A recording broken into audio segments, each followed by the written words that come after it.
Bismillahirrahmanirrahim. Kita sudah bahas tadi ya. Bismillah. Kalau kita mau bahas perici lagi ya lebih dalam lagi, Bismillah itu adalah akumulasi dari semua yang ada dalam Al-Quran. Itu Bismillah. Jadi sir atau rahasianya Al-Quran itu ada pada Bismillah. Al-Quran itu adalah sir rahasia dari seluruh kitab-kitab yang Allah turunkan kepada Nabi.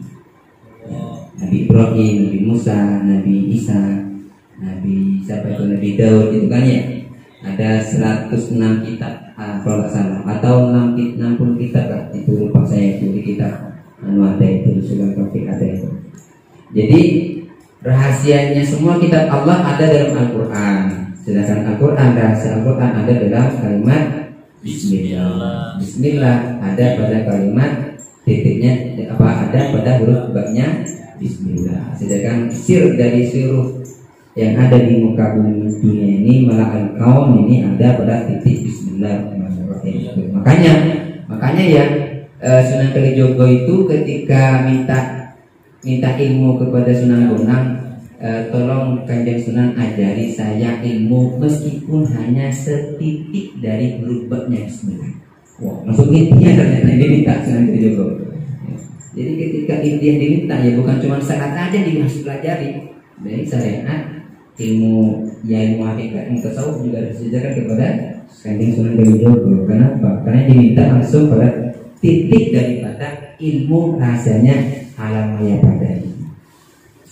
Nah teman-teman sekalian, kata beliau, wa tusannu inda tidai kulli umurin ghairi muhkiratin. Jadi kita dianjurkan baca Bismillah di setiap kita ngawali sesuatu pekerjaan yang nilainya tidak remeh, yang tidak jelek. Ya, kita kayak mau, ya kayak tadi lah, kita mau baca kitab, baca Bismillah. Kita juga mau makan, baca Bismillah. Seperti itu hal-hal yang sifatnya baik, kita dianjurkan baca Bismillah.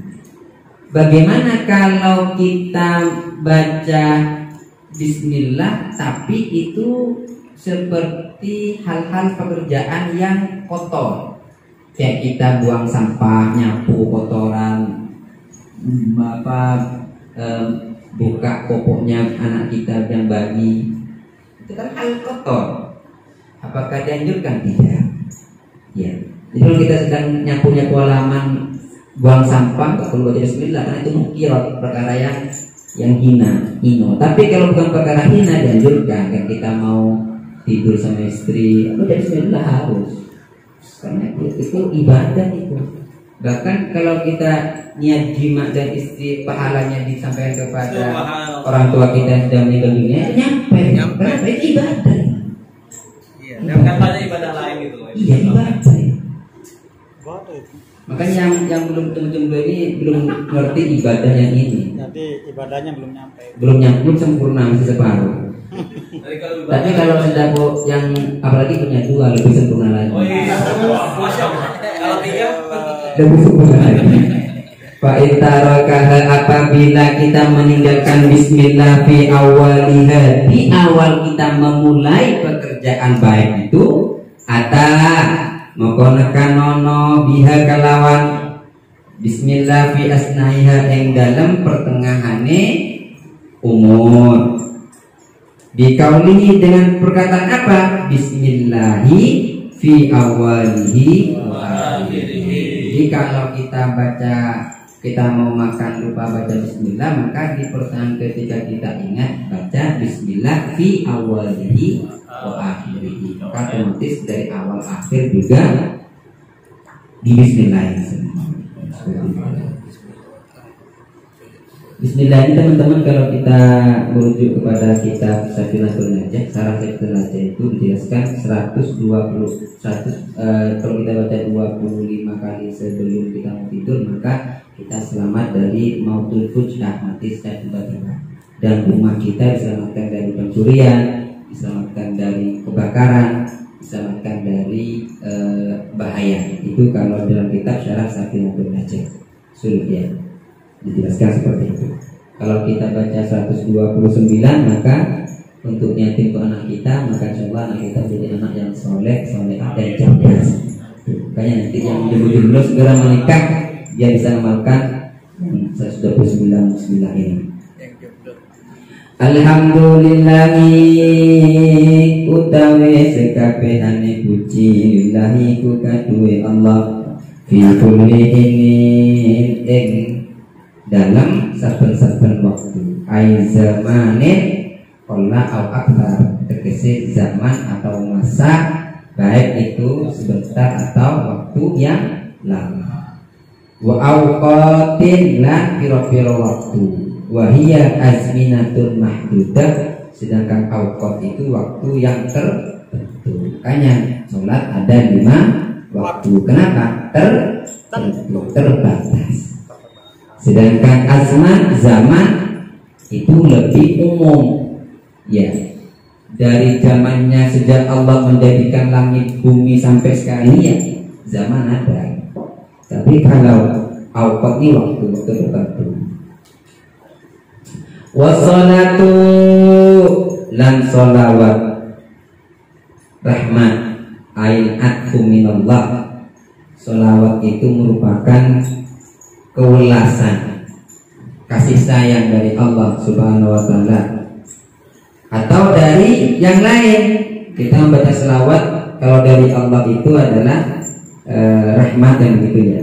Kalau dari malaikat itu doa. Kalau kita itu istighfar. Jadi kita otomatis istighfar, minta ampun kepada Allah kalau kita itu berselawat kepada Rasulullah SAW. Wa min ghairihi lan saking liyane Gusti Allah ala rasuli ing atase rasule, ing atase utusane Gusti Allah ila kafatil khalqi maring sekabehane ciptaan al-khalq asyrafil khalqi kang luwih sempurnane, luwih mulyane pira-pira makhluk atau ciptaan. Jadi sholawat semoga tetap tercurahkan kepada Rasulullah, utusan kepada semua makhluk. Makanya semua makhluk, makanya Rasulullah itu diutus bukan cuma untuk kepada manusia, tapi juga kepada jin. Dan juga ditanyakan kayak kijang itu menjangan itu yang iman kepada Rasulullah kan? Ya. Hewan juga iman kepada Rasulullah. Pohon kurma sampai menangis terseduh-seduh karena rindu kepada Rasulullah ketika beliau sering dipakai, ketika kurma itu sering dipakai oleh Rasulullah untuk khutbah, berdiri senderan kepada batang kurma itu. Nah itu. Wa huwa ma aujadahu Allah Ta'ala ala takdirin aujabathul hikmah. Yang namanya al-khalqu ya. Al-khalqu itu ciptaan. Al-khalqu itu ciptaan. Semua sesuatu yang Allah ciptakan, yang mempunyai hikmah. Wal bariyati, jadi Rasulullah itu asyrafil khalqi wal bariyat. Kata-kata bariyat itu makhlukat, ciptaan yang ada di atas bumi di sini. Al makhlukati mutlakon, jadi mutlak. Kalau al khalqu ciptaan yang mempunyai hikmah. Kalau makhlukat itu ciptaan secara mutlak atau ciptaan yang ada di atas bumi. Awin nati fil ardi fahya min akfil muradina. Ini kalimat keterangan al-khalqi wal bariyat itu muradin maknanya. Aw min akfil khas alal am.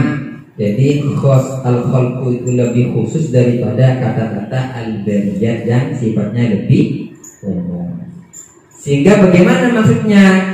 Fasayyiduna Muhammadun sallallahu alaihi wasallam afdalul khalqillahi kullihim. Jadi maka bibara kita Gusti kita Nabi Muhammad Kanjeng Nabi Muhammad itu afdhalul khalqillah, lebih utamanya, paling utamanya ciptaan Allah Subhanahu wa ta'ala.